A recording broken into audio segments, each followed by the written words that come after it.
예수께서 한 곳에서 기도하시고 마치심에 제자 중 하나가 여짜오되 주여 요한이 자기 제자들에게 기도를 가르친 것과 같이 우리에게도 가르쳐 주옵소서. 예수께서 이르시되 너희는 기도할 때에 이렇게 하라. 아버지여 이름이 거룩히 여김을 받으시오며 나라가 임하시오며 우리에게 날마다 일용할 양식을 주시옵고 우리가 우리에게 죄 지은 모든 사람을 용서하오니 우리 죄도 사하여 주시옵고 우리를 시험에 들게 하지 마시옵소서 하라. 아멘. 제가 여러분들께 식물 사진을 좀 보여드리도록 하겠습니다.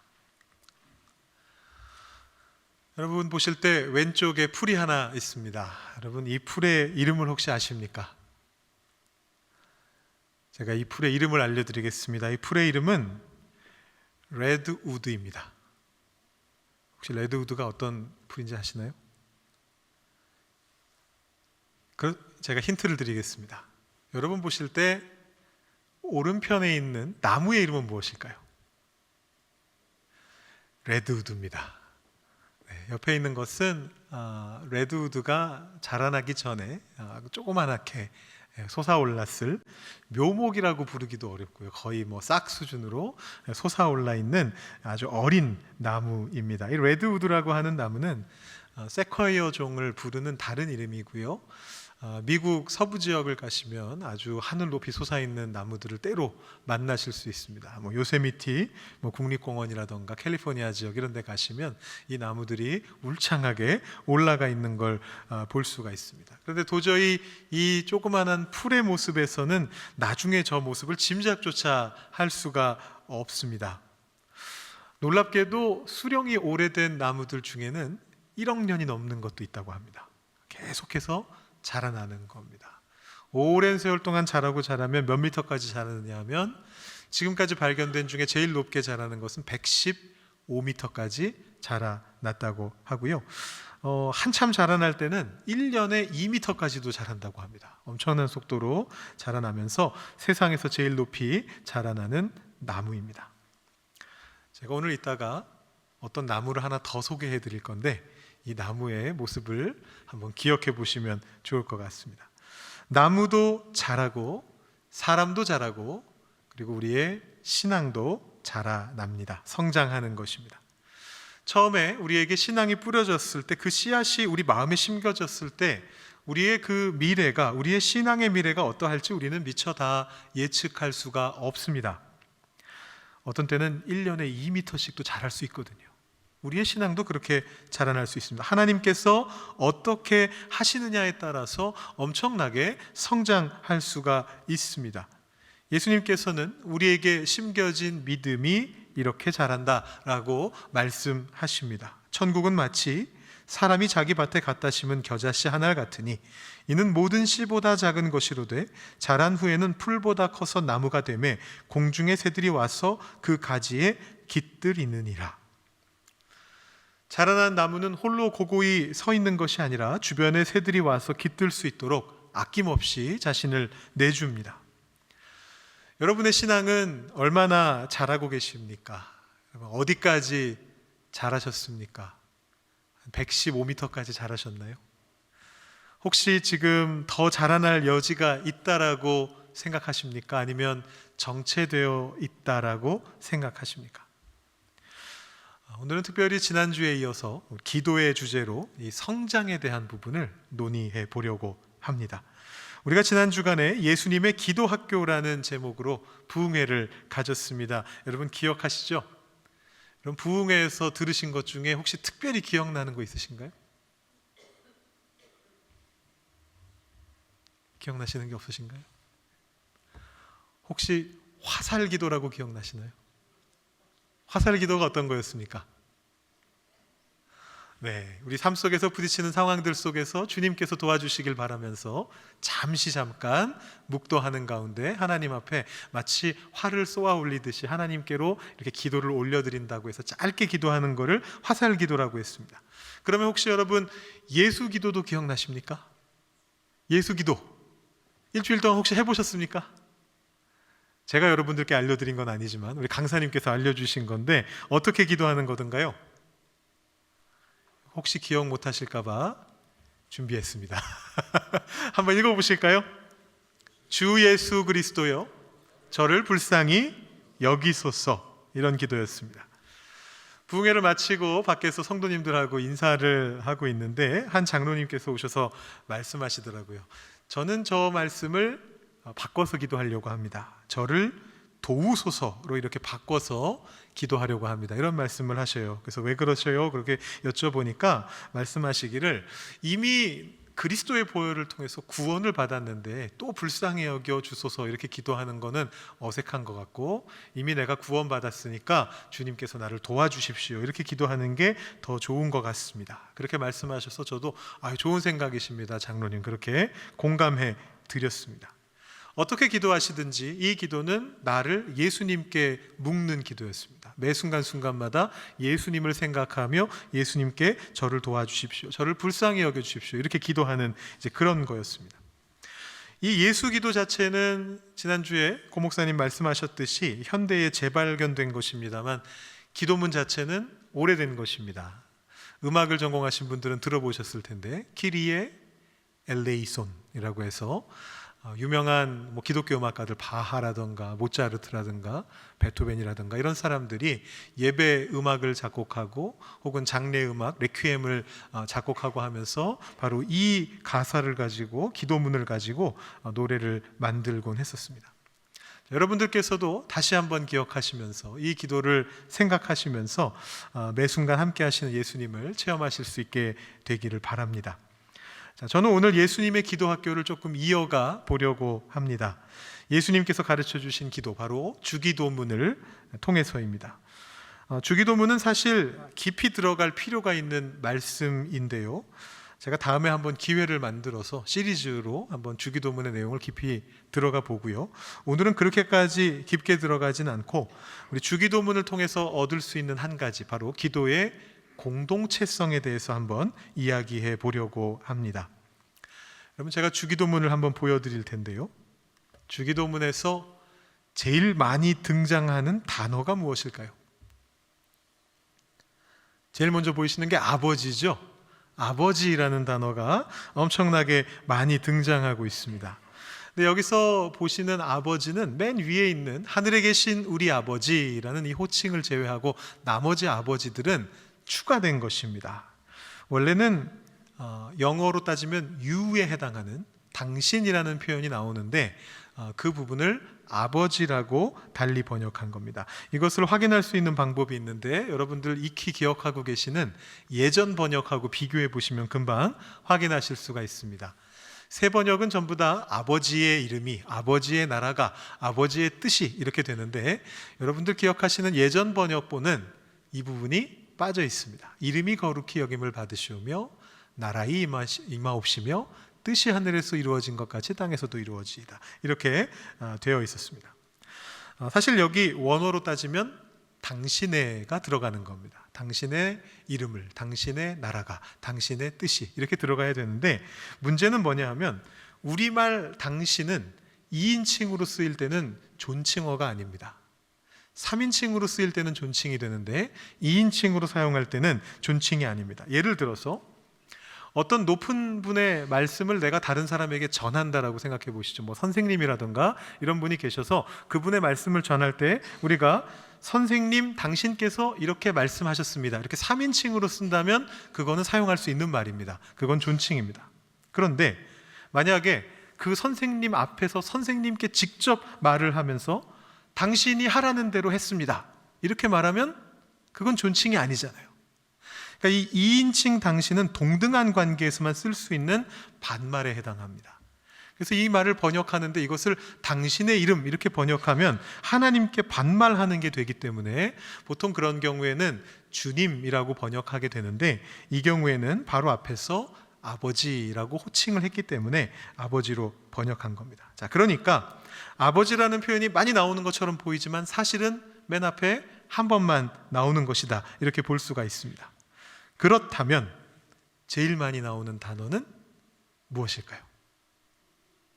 맞습니다. 바로 우리라는 단어가 가장 많이 나옵니다. 5번 나오게 되고요.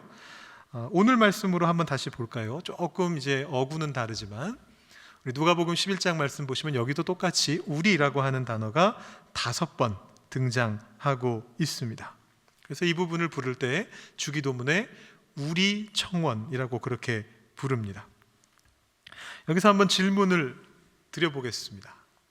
왜 하필 우리일까요? 이런 거 궁금해 보신 적 있으신가요? 왜 우리일까? 우리 한국인들의 언어 습관은 나를 표현할 때도 우리라고 표현하는 공동체주의가 있기 때문에 이걸 읽으면서 어색함을 조금도 느끼지 못합니다. 말을 할 때는 우리라고 말하고 있는데 속으로 내가 생각하는 뜻은 나입니다. 예를 한번 들어보겠습니다. 어떤 애가 유치원을 갔습니다. 그래서 유치원 선생님에게 말합니다. 선생님, 우리 엄마가요 오늘 이거 가져가라고 했어요. 안 어색하죠? 자연스럽죠? 근데 서양 사람들이 이거를 들으면 당황스러울 거예요. 왜 우리지? 제 엄마지 내 엄마가 아닌데 왜 우리 엄마라고 부르지? 아마 이런 생각을 할 거예요. 한국 사람들이 캐나다나 미국이나 이렇게 영어 쓰는 나라에 나와가지고 초반에 막 한국말 억지로 번역해가지고 영어로 말할 때 이런 실수들 자주 하지 않습니까? 자기도 모르게 막 직역해서 말하면서 My mother 해야 되는데 Our mother 뭐 이랬다가 앞에 있는 사람들이 빵 터져서 웃고 이런 경우들을 우리가 경험하게 됩니다. 여러분들은 한국인이시기 때문에 현재 국적이 어떠하시든 간에 한국 출신이시기 때문에 주기도문에 우리라는 말이 아무리 많이 등장해도 어색하지 않습니다. 우리라고 써있지만 읽기는 나로 읽습니다. 당연한 거 아니야? 이렇게 생각합니다. 우리에게 날마다 일용할 양식을 주시고, 이 말을 우리는 어떻게 이해하느냐 하면 오늘 내가 먹을 음식을 걱정하지 말게 해주십시오, 이런 뜻으로 우리는 자연스럽게 받아들이게 됩니다. 남 얘기하는 게 아니고 내 얘기하는 걸로 인식하게 되는 것입니다. 자, 그런데 우리라고 하는 이 단어에 익숙한 한국인이기 때문에 우리가 더더욱 조심할 필요가 있습니다. 왜냐하면 여기서 말하는 우리라는 글자는 그런 뜻이 아니기 때문입니다. 이 우리는 내가 속한 공동체를 말하는 표현입니다. 애초에 이 기도문이 우리에게 어떻게 주어졌는가를 살펴보면 이것이 맞다라는 것을 확인할 수 있게 됩니다. 1절 말씀 보시면은요, 예수께서 한 곳에서 기도하시고 마치심에 제자 중 하나가 여짜오되 주여, 요한이 자기 제자들에게 기도를 가르친 것과 같이 우리에게도 가르쳐 주옵소서, 이렇게 나와 있습니다. 자, 이것은 누가복음이 우리에게 알려주고 있는 주기도문의 맥락입니다. 여러분, 성경에 주기도문이 2번 나오는 거 알고 계시죠? 어디에 나오나요? 하나는 아주 쉽습니다. 우리가 방금 읽은 말씀에 나옵니다. 어디에 나오죠? 누가복음 11장에 나오고 있습니다. 또 한 번은 어디 나올까요? 저희가 재작년 여름에 우리 산상수훈 한 적이 있었는데 그 산상수훈의 맥락에서 마태복음 6장에 나옵니다. 근데 맥락이 좀 달라요. 마태복음에서는 예수님께서 산상수훈의 가르치심을 주시면서 기도에 대한 가르침을 계속 주시다가 거기에서 주기도문을 알려주십니다. 그 앞뒤에 이런 말씀들이 있잖아요. 뭐 중언부언하지 말아라, 하나님께서는 이미 다 알고 계신다, 이런 말씀들 사이에서 기도에 대한 가르침의 일부로서 이 말씀이 주어지고 있습니다. 그런데 누가복음의 맥락은 다릅니다.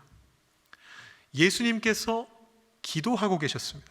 한 곳에서 이렇게 되어 있는데, 이 한 곳이라고 하는 것은 구별된 곳을 말하는 거죠. 기도를 위해서 다른 사람들로부터 떨어져서 외진 곳에 들어가셔서 예수님께서 한동안 하나님과 깊은 만남의 자리를 가지셨다, 그런 뜻입니다. 아마 굉장히 한참 동안 기도하신 것 같아요. 그동안 제자들은 뭐 하고 있었을까요? 예수님이 제자들로부터 떨어져 나가서 홀로 하나님 만나면서 기도하고 계셨잖아요. 그때 제자들은 뭐 하고 있었을까요? 물론 추측의 영역입니다만 아마 대다수는 멀뚱멀뚱 쉬고 있었을 수도 있겠고, 그 중에 일부 좀 바지런한 사람들은 다른 사람들이 먹고 남긴 식기 같은 거 이렇게 정리하고 있었을 수도 있겠고, 근데 그 중에 어떤 사람이 예수님 모습을 바라보고 있지 않았을까, 이렇게 생각해 볼 수 있습니다. 멀리 떨어진 곳에서, 한적한 곳에서 기도하고 계시는 그 예수님의 뒷모습을 물끄러미 바라보다가 나도 한번 기도해 봐야겠다, 아마 이런 생각을 했을지 모르겠습니다. 그러다가 예수님께서 제자들에게 돌아오시니까 아마 그렇게 기도하려고 시도해 봤던 제자가 말하는 것 같아요. 예수님, 기도 좀 가르쳐 주십시오 라고 얘기하는 겁니다. 자연스럽죠.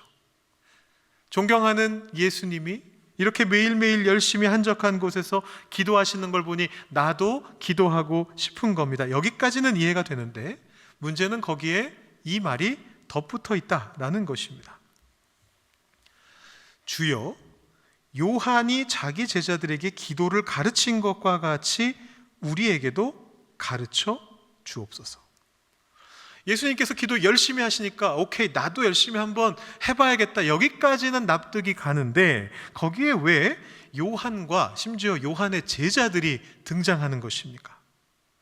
여기서 말하는 요한은 세례 요한을 말합니다. 이 세례 요한은 어떤 존재냐 하면 예수님께서 오시기 전에 먼저 와서 사람들에게 회개를 외치고 더 나아가서 메시아께서 오실 것을 준비하라라고 말했던 예수님의 선배입니다. 동시에 예수님의 친척이기도 합니다. 요한이 먼저 태어났거든요. 요한이 먼저 나가서 무브먼트를 일으키고 있었습니다. 회개의 운동을 일으키고 있었습니다. 그 후에 예수님께서 공생의 사역을 시작하시게 되는데 먼저 요한에게 가셨습니다. 그리고 요한의 세례를 받으셨습니다. 예수님은 회개할 것이 없는, 죄가 없는 분이셨지만 그럼에도 불구하고 이 요한을 통해서 시작된 운동을 이어가신다라는 그 의미로서, 메시아로서 하나님 나라 운동을 이어가신다라는 의미로서 요한의 세례를 받으셨습니다. 그리고 나서 하나님 나라 무브먼트를 일으키셨습니다. 그래서 요한의 공동체와, 요한과 요한의 제자로 이루어진 공동체와 예수님의 공동체는 애매한 관계를 가지고 있었습니다. 비슷한 성격의 공동체고요, 같은 목표를 가지고 있었기 때문에 근본적으로는 가까운 공동체인 게 맞습니다. 예수님과 요한만 친척인 게 아니고 이 두 공동체도 따지고 보면 친척 공동체입니다. 쌍둥이 공동체입니다. 그런데 서로 달리 활동하다 보니까 당연하게도 경쟁 의식도 생기게 되는 것입니다. 복음서를 보면 이런 긴장 관계가 등장하는 장면들이 몇 군데 나오고 있습니다. 마태복음 9장 14절에 보면 요한의 제자들이 예수께 나와서 우리와 바리새인들은 금식하는데 어찌하여 당신의 제자들은 금식하지 아니하나이까? 이렇게 물어보는 장면이 있습니다. 이 경우에는 우리 다 금식하는 게 맞지 않습니까? 우리 공동체는 금식하는데 왜 당신 공동체는 금식을 안 합니까? 이렇게 질문하는 겁니다. 또 마태복음 11장 2절 3절에는 요한이 직접, 세례요한이 옥에 갇힌 상태에서 직접 제자들을 보내서 묻습니다. 오실 그이가 당신이오니이까 우리가 다른 이를 기다리오리이까? 예수님의 행적이 조금 불만스럽다는 겁니다. 그 방향으로 가면 안 될 것 같은데 왜 그렇게 하고 있습니까? 라고 질문하는 그런 장면이 나옵니다. 그러니까 이 요한 공동체와 예수 공동체의 관계는 오늘날로 따지자면 마치 삼성과 애플의 관계와 비슷한 겁니다. 삼성 폰 쓰십니까? 아니면 아이폰 쓰십니까? 한번 손 들어볼까요? 그럴 필요는 없겠죠. 삼성 폰을 쓰시던 아이폰을 쓰시든 간에 여러분 손에 들린 그 스마트폰 안에는 삼성전자의 부품들이 잔뜩 들어 있습니다.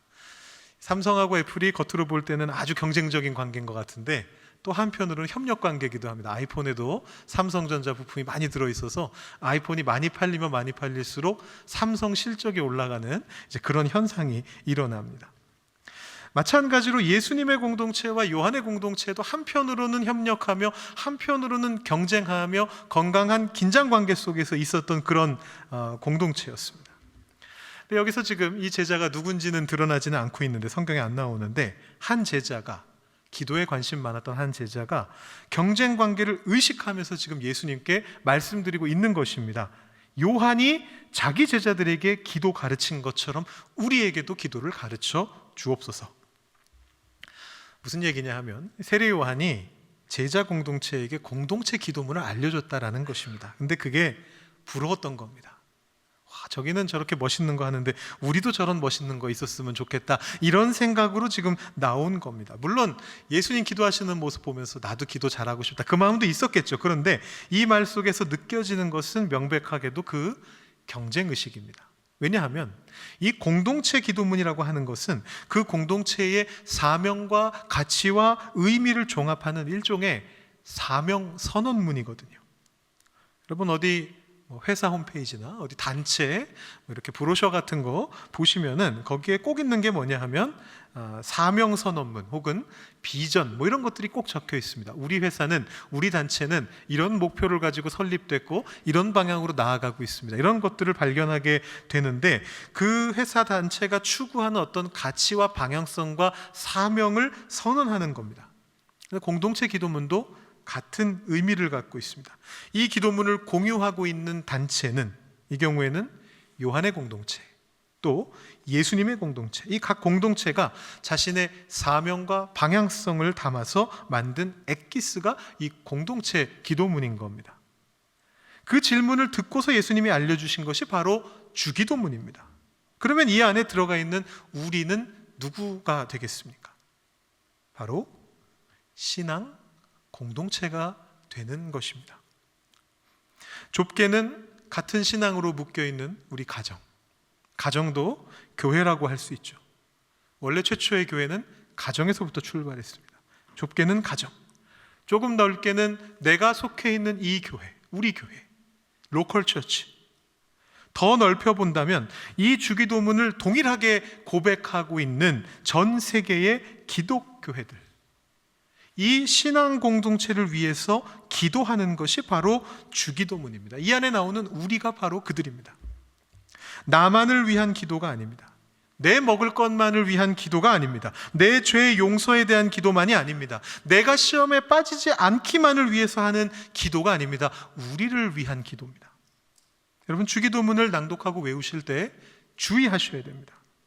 우리에게 일용할 양식을 주옵소서, 우리 죄를 용서하여 주옵소서, 우리를 시험에 빠지지 않게 하옵소서 기도하실 때 그 우리가 어디까지 뻗어나가는 우리인지를 생각해 봐야 하는 것입니다. 그것을 우리가 어디까지 뻗을 수 있느냐가 우리의 영성의 깊이를 보여주게 되는 것입니다. 제가 처음 사역을 시작했을 때 저는 고등부에 있는 막내 전도사였습니다. 여러분 청소년들에게는요 비주얼이 상당히 중요합니다. 외모를 이야기하는 게 아닙니다. 제가 1부 때도 비주얼이 중요합니다 그랬더니 다들 막 웃으시더라고요. 그래서 바로 제가 외모를 얘기하는 게 아닙니다 이렇게 말씀드렸는데, 물론 외모도 중요하지만 이 청소년들에게 무언가를 보여주고 먹히게 하려면 볼 수 있는 뭔가가 필요해요. 그래서 저희가 한 번은 기도나무라는 걸 만든 적이 있습니다. 이게 아마 사순절 기간이었던 것 같은데, 제가 그 예전에 쓰던 이메일을 검색해가지고 그때 당시에 썼던 파일을 찾아냈습니다. 이게 벌써 거의 20년 전인데요. 바로 이 파일을 출력했습니다. 출력해가지고 얼마나 사이즈로 출력했느냐 하면 나무 하나마다 전지보다 큰 사이즈로 출력했습니다. 사람 키보다 크게 출력을 했습니다. 그래서 그걸 어디다 붙여놨냐면 예배당의 벽에다가 3개를 쫙 붙여놨습니다. 그리고 거기에다가 아마 사순절인지 그 기간 동안 자기의 기도 제목들을 하나하나 이렇게 붙여가게 했습니다. 하트 모양으로 적어가지고 거기다가 붙여가게 했습니다. 처음에는 자기들 기도를 쓰는 거예요. 여러분 청소년들의 기도가 얼마나 단순한지 아십니까? 충격적으로 단순합니다. 무엇을 상상하든 그 상상을 뛰어넘을 만큼 단순합니다. 물론 개 중에 정말 깊이 있게 기도하는 친구들도 있기는 있는데 정말 소수입니다. 대다수는 정말 단순합니다. 이때 제가 막내 교역자로서 이제 반마다 들어가서 아이들 기도 제목을 물어보곤 했습니다. 분반 모임 할 때마다 이날은 2반, 3반, 다음 주에는 또 다른 반, 이런 식으로 들어가가지고 선생님이 인도하시는 거 잠깐 멈추시라고 하고 기도 제목 알려달라고 해가지고 기도 제목을 받아서 적어서 오는데, 기도 제목을 물어보면 이 청소년들 10중 8구 둘 중에 하나로 대답합니다. 첫 번째 답은 뭐냐면 시험 잘 보게 해주세요. 네, 진짜로 공부 잘하게 해주세요. 이 기도 제목 얘기하고요. 또 하나는 뭘 얘기하느냐면 가족들 건강을 지켜주세요. 이렇게 기도합니다. 약간 자기로부터 탈피한 친구가 가족까지 갑니다. 그래서 우리 부모님 건강하게 해주세요, 이런 기도 제목을 내놓습니다. 가끔 어떤 친구는 저는 기도 제목이 2개인데 2개 얘기해도 괜찮을까요? 이렇게 말해요. 그래서 기대감을 가지고 듣잖아요. 이거 2개를 얘기합니다. 다음 주에 시험 잘 보게 해주시고 우리 가족 건강하게 해주세요, 이렇게 얘기합니다. 이 기도의 나무에도 처음에는 그런 기도들이 붙었습니다. 근데 몇 주 연속해서 기도에 대해서 가르치면서 계속해서 격려하면서 계속해서 그 친구들의 그 기도 제목들에 대해서 나쁘게 얘기하지 않고 잘하고 있어 이렇게 포용하면서 계속해서 그렇게 나가니까 이 기도의 제목들이 조금씩 바뀌기 시작했습니다. 친구에 대해서, 학교에 대해서, 이웃에 대해서, 세상에 대해서 기도 제목들이 붙기 시작합니다. 자기 눈에 보이는 것이 점점 더 넓어져 갑니다. 내가 일상생활을 하고 있는 이 학교 안에서 어떻게 하나님 뜻이 이루어지게 될까를 생각하기 시작합니다. 그리고 이제 그것이 시너지 효과가 나기 시작해요. 다른 친구들이 붙여놓은 그 기도 제목을 보면서 자기 기도 제목이 바뀌는 것을 경험하기 시작했습니다. 여러분, 저기 하트가 몇 개 있는지 아십니까? 제가 옛날에 세봤던 기억으로는 나무 하나당 100개 이상 있습니다. 그러니까 한 300개가 넘어요.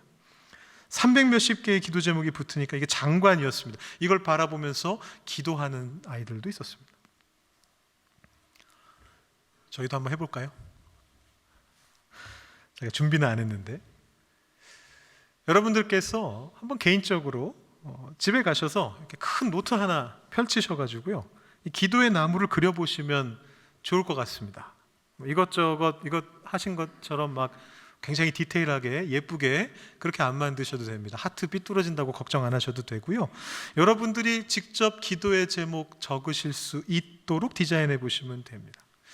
이건 굉장히 크게 뽑아가지고 벽에 붙여놓은 거기 때문에 하트 하나에다가 기도 제목을 다 집어넣는 게 가능했는데, 여러분들이 만약에 노트에다가 하시게 되면 요약해서 쓰셔야 됩니다. 예를 들어 중보할 사람 이름만 딱 적으신다거나, 기도 제목은 머리로 기억하시고, 아니면 어떤 특정 기도 제목이 있다면 약자 같은 거로 요약해서 단어만 해가지고 중심 단어만 적으시던가, 그렇게 하면서 한번 기도 나무를 만들어 보십시오. 그리고 그 가지를 계속해서 쳐 보십시오. 내가 이 사람을 위해 기도했는데 이 사람이 떠올랐고, 내가 이 기도 제목을 가지고 기도했는데 그 다음에 이런 기도의 제목이 생겨났고, 여러분 그것을 한번 만들어 보시기 바랍니다. 그리고 여러분의 기도를 계속해서 키워가십시오. 나 자신의 기도에서 주변 사람들을 위한 기도로, 더 나아가서 공동체를 위한 기도로 키워가면 좋겠습니다. 115m까지 한번 자라게 해보십시오. 기도의 나무를 세워보십시오. 더 나아가서는 그렇게 기도의 나무를 세우신 분들이 우리 교회 공동체를 위한 뿌리가 되어주시기를 간곡히 부탁드립니다. 거대한 나무가 비바람에도 불구하고 흔들리지 않고 서 있을 수 있는 이유는 우리 눈에는 보이지 않지만 엄청난 뿌리가 이 땅속 깊이 뿌리 내려서 나무 전체를 지탱하고 있기 때문에 그것이 가능한 것입니다. 여러 기도의 자리에 여러분 참여하십시오. 여러분 새벽 묵상의 자리에서 기도하시고요, 또 특별히 금요일에 권사님들 모이시는 중보 기도의 자리에 오셔서 기도하시고요, 토요일 새벽 기도 전교인이 함께 오셔서 그 자리에서 같이 교회를 위해서, 우리 공동체의 구성원들을 위해서, 각 가정을 위해서 함께 기도해 주시면서 이 공동체가 하나님 뜻에 합당한 공동체가 될 수 있도록 기도해 주시기를 요청드립니다. 지난주에 우리 강사님께서 그런 말씀을 하셨잖아요. 기도는 옵션이 아니라는 거예요. 교회에 있어서 기도는 핵심입니다. 그 기도를 통해서 우리 교회가 세상 속에서 하나님의 뜻을 감당해 나가는 공동체가 될 수 있을 것입니다. 여러분 그렇게 여러분의 기도가 자라나서, 우리 교회의 기도가 자라나서 온 땅을 덮는 가지무성한 나무가 될 수 있기를 주님의 이름으로 축원드립니다. 이 시간 기도하실 때 우리가 함께 기도하는 시간을 좀 가지면 좋겠습니다. 오늘 말씀을 좀 생각하시면서 우리가 함께 기도할 건데요, 3가지 기도 제목을 드리겠습니다. 한 번에 드리지 않고요, 저희가 기도하고 다시 제가 기도 제목 드리고 또 함께 기도하고 다시 또 기도 제목 드리고, 이렇게 3가지 기도를 하나님께 올려드리고 우리 마지막 찬송 부르면서 마무리를 하려고 합니다. 먼저 첫 번째 기도 제목입니다. 우리 가정을 위해서 기도하겠습니다. 오늘은 어버이 주일이고요. 지난주는 어린이 주일이었습니다. 이번 달은 가정의 달입니다.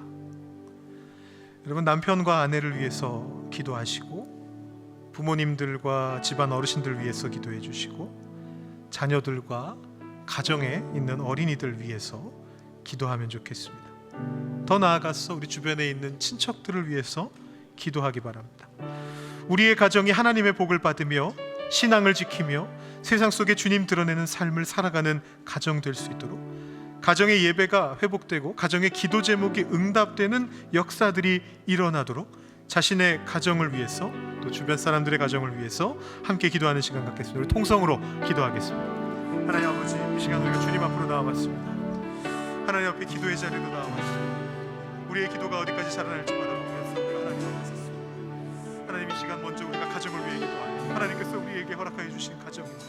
하나님, 우리가 하나님 앞에서 이 가정을 주님 앞에 올려드리면서 특별히 주님께서 우리를 믿는 자로 세워주셨기 때문에 우리가 가정을 위한 축복의 자리에 이렇게 서게 하십니다. 우리가 그 가정을 위하여 더욱더 눈물로 기도하며 주님 앞으로 나와왔습니다. 하나님 아버지, 이 시간 우리의 기도를 들어주시옵소서. 우리들의 어머니들, 우리들의 부모님들, 우리들의 자녀들, 우리들의 어린이들, 우리들의 남편과 아내들이 하나님 안에서 하나 될 수 있는 마음을 가질 수 있도록 주님께서 인도하여 주시기를 간절히 소원합니다. 우리 가정 안에 기도의 제목도 있습니다. 믿지 않는 이가 있는 가정도 있습니다. 힘들어하는 이들도 있습니다. 아파하고 있는 이들도 있습니다. 관계 문제 때문에 고생하고 있는 가정도 있습니다. 하나님, 그 가정들 속에 주님께서 주님의 복을 더하여 주시기를 간절히 소원합니다. 하나님께서 하나님의 은혜를 더해 주시기를 간절히 소원합니다. 주님의 그 은이 그 가정을 덮을 수 있기를 주님께서 인도하여 주시기를 간절히 소원합니다. 하나님 아버지, 이 시간 주님께서 우리의 가정들을 도우시고 우리의 가정들을 보혈의 피로 덮어주시고 우리의 가정이 하나님의 하나님의 은총을 함께 주시옵소서. 하나님 주시는 은혜가 우리들 가정 하나하나 우리의 가정들이 언제나 온전한 주님의 자녀들 주께서 인도하여 주시기를 간절히 주님 베풀어 주시옵소서. 주님의 은혜를 베풀어 주시옵소서. 주님 믿을 가정되게 하여 주시옵소서. 우리가 바라보는 말씀 주께서 인도하여 주시옵소서. 계속해서 기도하겠습니다. 우리 교회를 위해 기도하겠습니다. 특별히 교회에 아프신 분들과 깊은 기도의 제목을 가지신 분들 위해 중보하며 나아가겠습니다. 우리 지난주에 심장 수술 받으신 권사님이 계십니다. 척추 수술을 받으신 집사님도 계십니다. 당뇨로 인해서 수술 받으신 장로님도 계십니다. 지금 하나님의 부르심을 기다리고 계시는 양로원 교우가 계십니다. 수술이 잘못돼서 재수술을 준비하고 계시는 권사님도 계십니다. 암과 각종 질병으로 치료 중에 계신 장로님, 권사님, 집사님들이 계십니다. 여러 가지 사유 때문에 진단을 받았으나 치료를 시작하지 못하고 계신 성도님들도 계십니다. 스트로크로 쓰러지셨다가 재활 중이신 장로님, 권사님이 계십니다. 여러 가지 다양한 오래된 질병들로 인해서 거동이 불편하시거나 여러 가지 아픔을 경험하고 계시는 그런 분들이 계십니다. 여러분, 그런 분들을 위해서 기도하길 바랍니다. 모든 환우분들께 주님께서 치료하는 광선을 발하셔서 나음을 입고 교회에서 다시 기쁘게 만나뵐 수 있도록 중보해 주시면 좋겠습니다. 또 몸의 질병 외에도 마음의 아픔이나 관계의 문제나 스테이터스의 문제나 직장에서의 문제, 또 사랑하는 가족을 떠나보낸 아픔을 갖고 있는 모든 분들, 고생하시는 많은 분들이 계십니다. 우리 그분들을 위해 기도하고 서로를 위해 기도하는 중에 주님의 답을 들을 수 있기를 위해서 중보하기를 원합니다. 함께 기도하겠습니다. 하나님 아버지, 이 시간 우리가 교회의 많은 사람들을 위해서 기도합니다. 많은 분들이 계십니다. 고통소에 계신 많은 분들이 있습니다. 수술을 받으신 많은 분들이 계십니다. 수술이 잘못되어 재수술을 받은 분들이 있습니다. 하나님, 그분들에게 주님의 은총을 더해 주시기를 간절히 소원합니다. 하나님, 주님께서 주님의 친구를 감사를 받아여 주시고 주님의 친구들을 어루만지시고 그들을 낫게 하여 주시기를 간절히 소원하겠습니다. 하나님, 주님 인도하여 주시옵소서. 하나님,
세 번째 기도 제목을 드립니다. 우리 교회의 리더들을 위해서 기도해 주시기 바랍니다. 우리 지금 직분자 선거를 하고 있습니다. 이 선거를 위해서 기도해 주시고 선거에 참여하는 모든 이들이 하나님의 마음을 품고 함께 새로운 리더를 세워나가는, 그래서 우리 교회의 미래를 바라볼 수 있는 그런 선거가 될 수 있도록 기도해 주시기 바랍니다. 또한 현재 교회를 섬기고 있는 교역자들, 또 시무장로님들, 시무권사님들, 안수집사님들, 또 마을지기, 각 부서의 부서장, 임원들, 교사, 그 외에 여러 가지 모습으로 봉사하고 계시는 분들을 떠올리시면서 그분들을 위해서 기도해 주시기 바랍니다.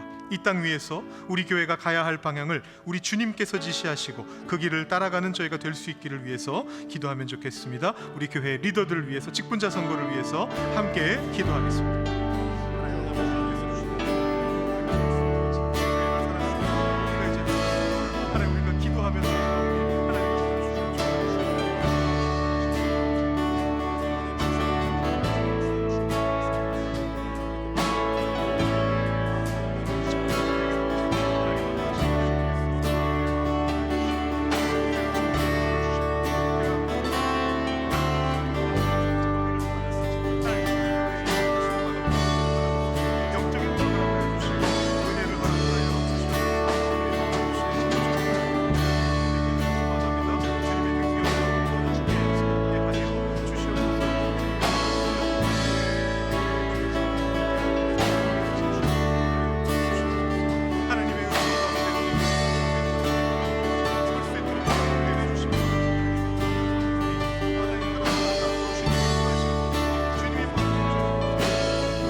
자리에서 일어나서 마지막으로 고백하겠습니다. 우리 기도를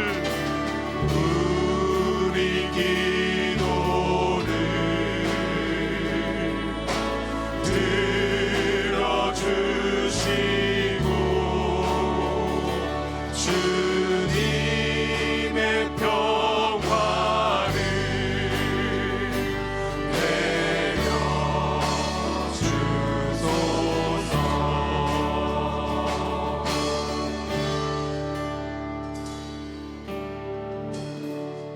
주님께서 우리의 기도를 들어주셨음을 믿습니다. 기도로 하나님 앞에 나아가며 기도로 성장하여 가는 참된 주님의 제자가 되게 하여 주시옵소서. 지금은 우리 주 예수 그리스도의 은혜와 하나님 아버지의 사랑과 성령 하나님의 우리와 늘 함께 하심이, 이 시간 우리가 기도한 우리의 가정과 우리의 교회 위에, 우리가 기도한 모든 분들 위에, 이 예배에 참여한 모든 분들과 토론토 하인 장로교의 모든 성도님들 위에, 앞으로 자라가게 될 우리의 기도 위에 지금부터 영원히 함께 있기를 축원하옵나이다. 아멘.